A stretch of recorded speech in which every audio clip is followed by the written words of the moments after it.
So a lot of my viewers will purchase a avocado tree at the big box store, a grafted avocado, say a bacon or a Hass or something like that, and they want to plant it in the ground following the nursery's instructions.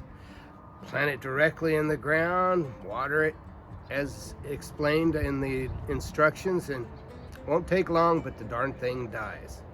Today, we're here to show you how I do it here in my Modesto, California, Zone 9B garden. But first, if you like this channel, make sure to click the like and subscribe button. So here's what we have here. We have a beautiful Carmen Hass avocado. It's one that I haven't planted before, but I came in to it, and now I'm going to show you guys how I plant it. First things first, I like to plant my avocado trees on a raised bed, and as you see, I've got a cement ring around the area where I'm going to plant it. I filled it up with my backfill from my garden. I do not add any biological material such as bark or anything like that, though there may be a little bit in there from my mulch in the backyard. The reason why you don't want to do that is, say you take a spot like this. It has about a 25-gallon size,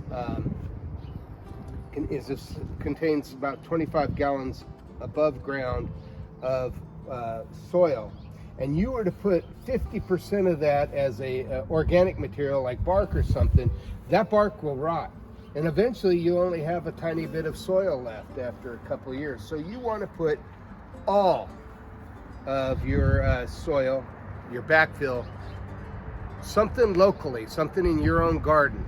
So that's what I've done. I've taken it from my backyard, brought it here to my front yard, and this is how I plant it.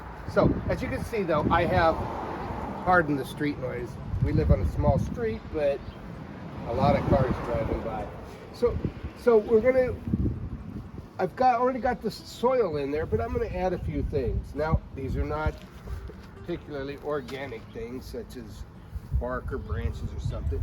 But one of the things I do is to get it started is this holocone, and it doesn't take much.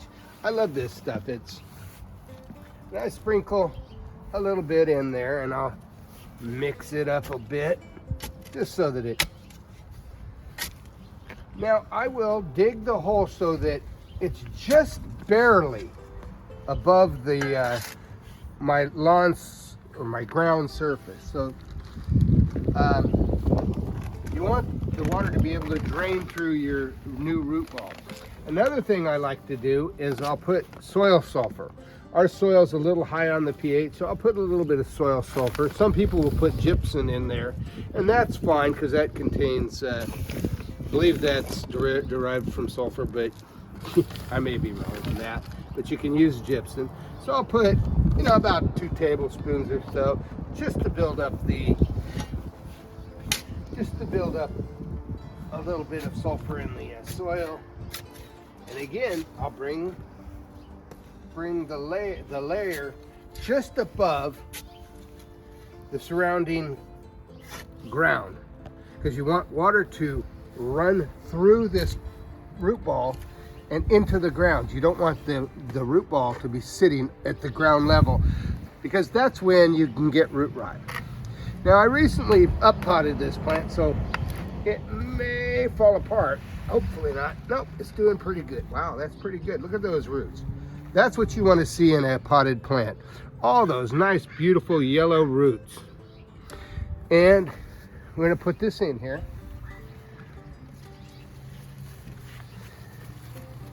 Whoa.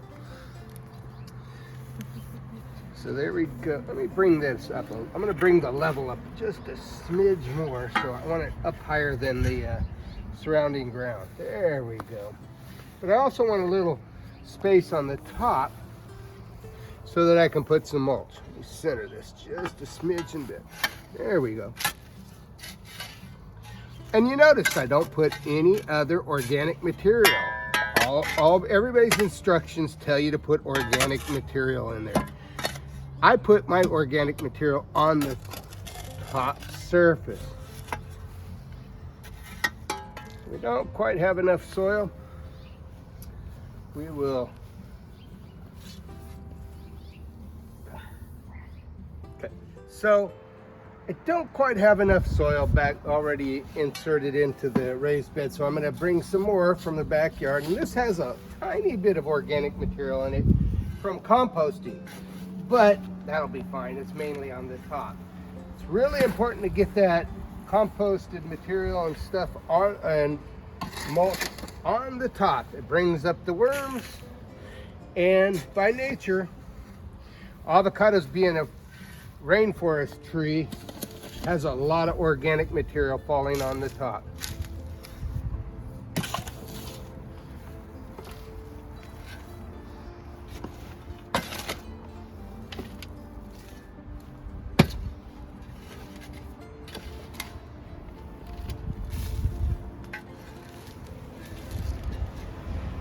So that should do it for the backfill.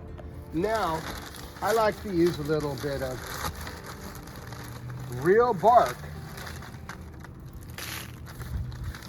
and that helps the surface not compact and permeate.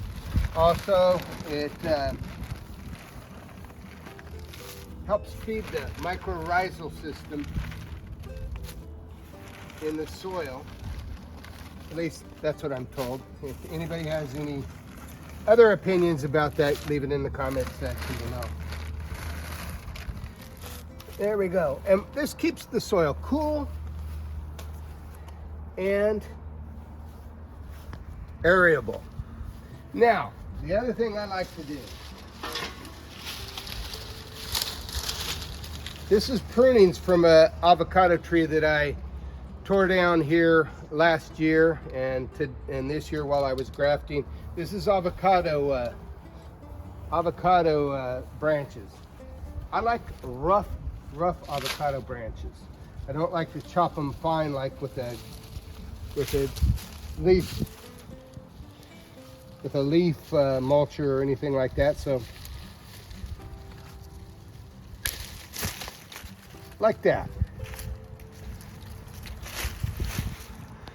Alrighty, give it a drink of healthy drink of water. You want to soak that in, and that'll be it.